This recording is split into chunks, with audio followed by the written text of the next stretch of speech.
అందరికీ నమస్తే. నేను మీ anchor Lavanya. Welcome to Social Post TV. ప్రముఖ వాస్తు జ్యోతిష్యులైనటువంటి పండితులు శ్రీశైలం గారు ఈరోజు మనతో పాటు ఉన్నారు. 2024 క్రోధినామ సంవత్సరంలో ఉగాది సందర్భంగా రాశి ఫలాలు ఎలా ఉన్నాయని చెప్పేసి ఒకసారి గురువు గారి మాటల్లోనే అడిగి తెలుసుకుందాం. నమస్తే గురువు గారు. నమస్కారం అండి. సో ఎలా ఉన్నారు గురువు గారు? చాలా బాగుందండి. సో గురువు గారు 2024 సంవత్సరం క్రోధినామ సంవత్సరంలో కుంభరాశి వారికి ఎలా ఉండబోతుంది? ద్వాదశ రాశుల్లో 11వ రాశి కుంభరాశి వారి జ్యోతిష్యం 2024 సంవత్సరం క్రోధినామ సంవత్సరం ఉగాది వేళ విశేషం నూతన సంవత్సరం ఎలా ఉందో మన జానకిరామ్ని అడిగి చూద్దామండి. జానకిరామ్, కుంభరాశి వారి జ్యోతిష్యం భూతభవిష్యత్ వర్ధమానం ఎలా ఉంది? గ్రహబలం, గృహబలం, యోగబలం, అనుకున్న కార్యం చేసే పనిది, వృత్తి వ్యాపారంది, చదువు విద్య యోగబలంది చూడు. జానకి, అనుకున్న పని చేసే పనిది ఎలా ఉంది? ఫ్యూచర్ లైఫ్ది ఎలా ఉంది చూడు.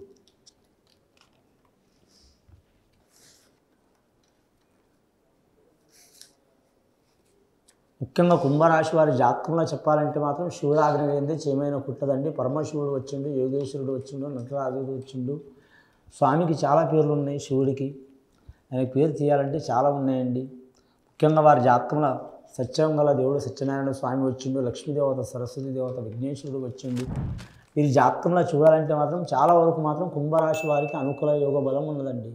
వారికి ఎల్నాటి శని ప్రభావం ఉన్న మాత్రం గురుబలం, రాహుబలం, కేతుబలం ఉంది. కాబట్టి 3 గ్రహాలు, ఒక గ్రహం నెగిటివ్ తెచ్చిన 3 గ్రహాలు పాజిటివ్ తెచ్చే అవకాశం ఉంది. కాబట్టి పోరాట యోగ బలం చాలా ఉంది. నాయకత్వ లక్షణాలు చాలా ఉంటుంది. పట్టుదల ఎక్కువ ఉంటుంది వీరి పేరు మీద. ఏ రంగంలో ఉన్నవారైనా సరే కలిసి వచ్చే అవకాశం ఉందండి. కుంభరాశి వారి జాతకంలో మాత్రం ముఖ్యంగా శతతార నక్షత్రం, శతభిష నక్షత్రం వారికి చాలా వరకు కలిసి వస్తుందండి. వీరి జాతక బలానికి శనివారం, మంగళవారం, అలాగే వీరికి సోమవారం నియమం పాటించడం మంచిది. అందులో వీరు మాత్రం ఒక వారం అన్న పాటించాలండి. ఈ జాతకానికి గత 2 సంవత్సరాల నుంచి మాత్రం ఇబ్బందులు, చిక్కులు, చికాకులు వచ్చినాయండి. కానీ మాత్రం ముఖ్యంగా ఇప్పుడు రాబోయే కాలం మాత్రం గతం జరిగిపోయింది. మర్చిపోరు ఎవరు సామాన్యం, కానీ కాకపోతే మర్చిపోవాలంటారు.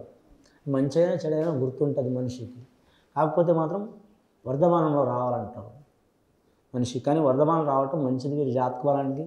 అలాగే సత్యనారాయణ స్వామి వచ్చింది కాబట్టి గృహ నిర్మాణాలు కానీ, ఇల్లు కట్టడం కానీ, కొనటం కానీ, తీసుకోవడం కానీ, వివాహాలు చేయటం కానీ, చేయించడం కానీ కలిసి వచ్చే అవకాశాలు ఉన్నాయి. అన్నిటికీ మూలం కారకులాలు లక్ష్మీదేవత. లక్ష్మీదేవత ఏంది ఏ పని కాదండి. లక్ష్మీదేవత కూడా అనుకూలం ఉంది. కానీ అవసరానికి ధనం అందే అవకాశం ఉంది వీరి జాతకానికి. అంటే వీరి అవసరానికి ఏముంటుందో ఏదైనా సరే ఆ పనికి మాత్రం ధనం అందే అవకాశం ఉంది. అలాగే సరస్వతి దేవత వచ్చింది కాబట్టి విద్యార్థులకు మాత్రం కలిసి వచ్చే అంశమే ఉంటుంది. వీరి జాతక బలానికి ఒత్తిడి ఎక్కువ ఉంటుంది, ఒత్తిడి అధికం ఉంటుంది. ఈ ఒత్తిడి మూలంగా మాత్రం ఇబ్బందులు వచ్చే అవకాశాలు ఉన్నాయి. ఆ ఇబ్బందులు తొలగిపోవాలంటే మాత్రం వారి జాతక బలానికి మాత్రం ఖచ్చితంగా మాత్రం శివునికి ఆరాధన చేయడం చాలా మంచిదండి. శివుడి ఆజ్ఞ లేనిదే చేయమైన కుట్టదంటే అలా ఇచ్చిన వరం అందరికీ. లక్ష్మీదేవత కూడా ఈయన ఇంత లక్ష్మి కలగాలని భిక్ష చేసింది కూడా ఆయననే. ఒక చరిత్ర అట్లా ఉంది.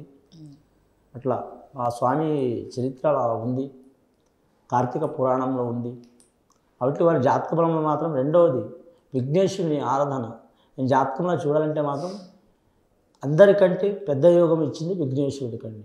మనం దేవుళ్ళం గ్రహాలను పూజిస్తాం, దేవుళ్ళని పూజిస్తామని వీళ్ళందరూ కలిసి విఘ్నేశ్వరునికి అధిక ప్రాధాన్యత ఇచ్చింది. కాబట్టి అడ్డంకాలు పోవడానికి విఘ్నేశ్వరుని ఆరాధన చేయాలి. బిజినెస్ పరంగా మాత్రం వీరికి లాస్ ఉంటుంది, లాభం ఉంటుంది, సరి సమానం ఉంటుందండి. రాజకీయ పరంగా మాత్రం గొప్ప యోగం ఉంటుంది.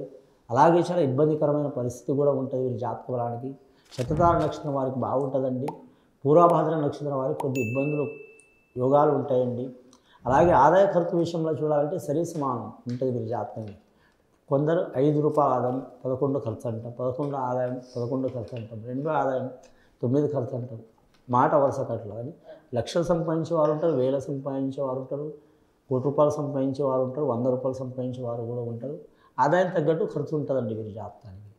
కానీ నలుగురు సహకారం ఉంటుంది, 5గురు ఇబ్బంది ఉంటుంది. అంటే ఇందులో 100 మంది కూడా సహకారం చేయొచ్చు, 500 మంది ఇబ్బందులు పెట్టవచ్చు. అలాంటి యోగ బలం కూడా ఉంది. కళాకారులకు అద్భుత యోగ బలం ఉందండి వారి జాతక బలానికి. ముఖ్యంగా క్రీడాకారులు కూడా కలిసి వచ్చే అవకాశం ఉంది. క్రీడలు అంటే ఇక కొన్ని వందల రకాల క్రీడలు ఉన్నాయండి, దాంట్లో కూడా కలిసి వస్తుంది. కళాకారులు అంటే కొన్ని లక్షల రకాలు ఉన్నాయి వారి జాతక బలానికి.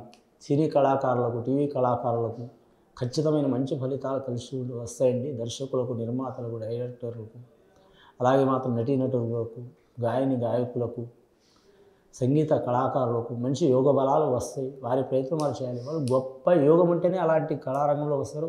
వారికి ఉన్నంత కష్టం ఎవరికి ఉండదు, వారికి ఉన్నంత యోగం ఎవరికి ఉండదు. జాతక బలానికి ముఖ్యంగా మాత్రం వ్యవసాయ విషయంలో కూడా కలిసి వచ్చే అవకాశం ఉందండి. పాడి పరిశ్రమ రంగంలో కూడా కలిసి వచ్చే అవకాశం ఉంటుంది. అలాగే మాత్రం ఉద్యోగస్తులకు మాత్రం కొన్ని ఇబ్బందులు తప్పవండి. నిరుద్యోగులు కొద్దిగా నిరాశజనకంగా ఉంటుంది. అయినా సరే అనుకున్నది సాధించే అవకాశం ఉంది. ప్రథమార్థం 6 నెలలు బాగుండదండి. ద్వితీయార్థం 6 నెలలు మంచిగా ఉంటుంది వీరి జాతక బలంలో. వివాహ కార్యాలు చేయాలనుకునే వారికి మాత్రం ఖచ్చితంగా అయితే కానీ ఇబ్బందులు పడి అయితే వీరి జాతక బలాలు. కానీ భార్యాభర్తల్లో మాత్రం రాముడు ఒక దిక్కు సీత ఒక దిక్కు ఉన్నవారు రాజుకి రావటం మంచిది. వారెంత నేనెంత అనుకుంటే చాలా ఇబ్బందికరమైన పరిస్థితి వస్తుందండి ఇది జాతక బలానికి. కానీ వివాహం ఇష్ట ప్రకారం చేసుకోవాలనుకునే వారికి గడ్డు కాలం ఉంటుందండి. చాలా జాగ్రత్తగా పాటించాలి. ప్రేమ అనేది ఇది చాలా వరకు ముందు వెనక ఆలోచించదండి. గొప్పది ప్రేమ, చాలా గొప్పది. కానీ మాత్రం ఆలోచించాలనే అవసరం చాలా వరకు ఉండదండి కుంభరాశి వారి జాతకానికి. రాహు అధిపతి, అందులో శతార నక్షత్రం, శతవిష నక్షత్రం వారికి ప్రేమ గుణం చాలా భారీగా ఉంటుంది. అంటే అన్ని రాశి నక్షత్రాల వారికి ఉంటుంది అనుకోండి.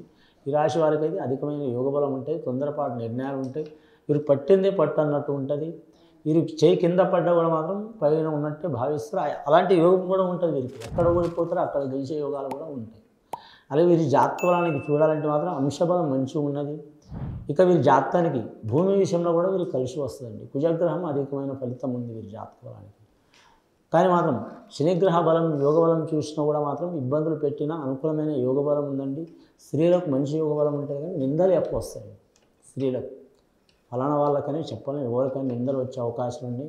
అలాంటి సీతదేవత కూడా నిందలు తప్పలేదు, ఎవ్వరికి కూడా నిందలు తప్పలేదు. ఆ నిందలు చికాకులు వెళ్ళిపోవాలంటే ఓపిక అవసరం. కానీ మాత్రం అబద్ధం మాట మాత్రం ప్రపంచం మొత్తం తిరిగి వస్తుందండి. నిజం మాట మాత్రం టైం పడుతుంది. 6 నెలలు కావచ్చు, సంవత్సరం కావచ్చు. ఓపిక అవసరం. అని ఈ రాశి వారికి కొద్దిగా ఓపిక తక్కువ ఉంటుందండి. అంటే ఒక టైంలో మాత్రం మంచి ఘడియలో పుట్టిన వారికి, శుభయోగంలో పుట్టిన వారికి, యోగ బలంలో పుట్టిన వారికి చాలా ఓపిక ఉంటుంది. కానీ మాత్రం కొన్ని గ్రహబలం మంచి లేనప్పుడు పుట్టిన ఘడియలు ఉన్న వారికి మాత్రం తొందరపాటుతనం ఎక్కువ ఉంటుంది. వేరే వారి గురించి కూడా ఆలోచిస్తారు. వారి ఇంటిని వదిలిపెట్టి మాత్రం ప్రపంచం గురించి పోరాడతారు. అసంటి స్వభావం కూడా ఉంటుంది. ప్రపంచానికి సహకారం చేస్తే ఇంటిని ఇబ్బంది పెట్టాల్సి వస్తుంది. ఇంటికి సహకారం చేస్తే ప్రపంచం వీరి మీద యుద్ధానికి వస్తుంది. అలాంటి పరిస్థితులు కూడా ఉంటాయి వీరి జాతక బలానికి. దశబలం మంచిగా ఉంది. ముఖ్యంగా వారి జాతకానికి ఆ నీలకంఠేశ్వరునికి మాత్రం పూజ చేయటం చాలా మంచిది. వీరి జాతక బలంలో చూడాలంటే మాత్రం ముఖ్యంగా గోమాత పూజ చేయడం మంచిదండి. వివాహ దోషాలు ఉన్నవారు మాత్రం రాగి చెట్టు, వేప చెట్టు పూజ చేయడం మంచిదండి. ఎలా చేయడం అంటే అది సద్బ్రాహ్మణులు అడిగితే ఖచ్చితంగా చెప్తారు. లక్ష్మీదేవత స్వరూపం వేప చెట్టు, విష్ణు స్వరూపం రావి చెట్టు, అలాగే శివపార్వతుల స్వభావం కూడా అదే చెట్టు, అలాగే బ్రహ్మ సరస్వతి స్వభావం కూడా అదే చెట్టు. చాలా వరకు చాలా మంచి. వీరి జాతక బలానికి అలాగే వీరి జాతకానికి మాత్రం సూర్యుని ఆరాధన చేయడం చాలా మంచిదండి. డైరెక్ట్ మనం సూర్యుడికి పోయి పూజ చేయలేం. అలాగే సూర్య భగవానుడి గుడులు చాలా తక్కువ ఉన్నాయండి, అరుదుగా ఉన్నాయి. కాబట్టి మాత్రం ఉదయం లేవగానే మాత్రం ఖచ్చితంగా ఎవరైనా సరే మాత్రం ఎక్కువ శాతం మాత్రం స్నానం చేసి సూర్యుడికి మాత్రం మామూలుగా మాత్రం ఉదయ భాస్కరం, మధ్యాహ్నం మహేశ్వరం, సాయంత్రం పరబ్రహ్మ స్వరూపం అని మామూలుగా పూజ చేయొచ్చు. లేదా మాత్రం వారికి తెలిసిన రీతిలో పూజ చేయటం చాలా మంచిది. అందులో భానుసప్తం అని ఉంటుందండి. సప్తమి రోజు కూడిన ఆదివారం, ఆ రోజు ప్రత్యేకమైన గుడిలో మాత్రం పూజ చేయడం మంచిది. నవగ్రహాలతో పాటు అందులో సూర్యుని ఫస్ట్ స్థానం ఉంటుంది కాబట్టి రవిగ్రహం పూజ చేయడం చాలా మంచిది. అలాగే వీరి జాతక బలానికి చూడాలంటే అండి ముఖ్యంగా వ్యాపారస్తులకు మాత్రం వెండి బంగారం వ్యాపారం తప్పించి ఇతర లోహాల వ్యాపారం, వాహన వ్యాపారం, ట్రాన్స్పోర్ట్ రంగం కలిసి వచ్చే అవకాశం ఉంది. వీరు ఒకరి చేయి కింద ఆధారపడరు. 10 మందిని బతికించాలనే స్వభావం ఉంటుంది. గత కొన్ని సంవత్సరాల నుంచి ఇబ్బందులు, చిక్కులు, చికాకులు, కోర్టు కేసులు, ధన విషయంలో, కుటుంబ విషయంలో, సంతాన విషయంలో, ఆరోగ్య విషయంలో, మానసికంగా, శారీరకంగా ఇబ్బందులు పడ్డవారు పుంజుకునే అవకాశం ఉంది. రాజకీయ పరంగా మాత్రం వీరికి మాత్రం 100లో 50% కలిసి వస్తుంది, 50% ఇబ్బందులు కూడా వస్తాయండి. ప్రత్యర్థుల నుంచి ఇబ్బందులు ఉంటాయి. అలాగే మాత్రం ఈ జాతకానికి మాత్రం మిత్రులు కూడా దూరమయ్యే అవకాశం ఉంది.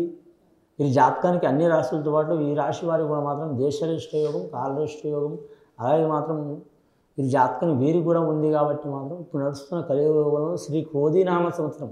క్రోధినామ సంవత్సరం అంటే ఇప్పుడు మనకు చాలా క్రోధం అన్నట్టు మీరు కోపం తొందరగా వస్తుంది. కోపం దరిద్రానికి వస్తుంది అంటారండి పెద్దలు. నేను చెప్పింది కాదు, పెద్దలు చెప్పింది. తొందరపాటు ఎక్కువ ఉంటుంది, కోపం ఎక్కువ ఉంటుంది. కాబట్టి చాలా వరకు తగ్గి నిదానంగా ఉండటం మంచిది. ఎవ్వరు ఉండలేరు, ట్రై చేయాలి. ఆ అరిషడ్గా వర్గాలు కామ క్రోధ లోభ మోహ మద మత్సర్యాలు ఏవైనా వాటిని వారు తట్టుకోలేరు. కానీ కొంచెం తగ్గించుకోవడం చాలా వరకు మంచిది. ఎవరికి వారు శాంతి చేసుకోవడం మంచిదండి. ఇది విని చూసి ఆచరించే వారికి, కుంభరాశి వారికి కానీ ఇతర రాశి వారికి చాలా వరకు మంచి ఫలితాలు కలుగుతాయండి. శుభం వేరు.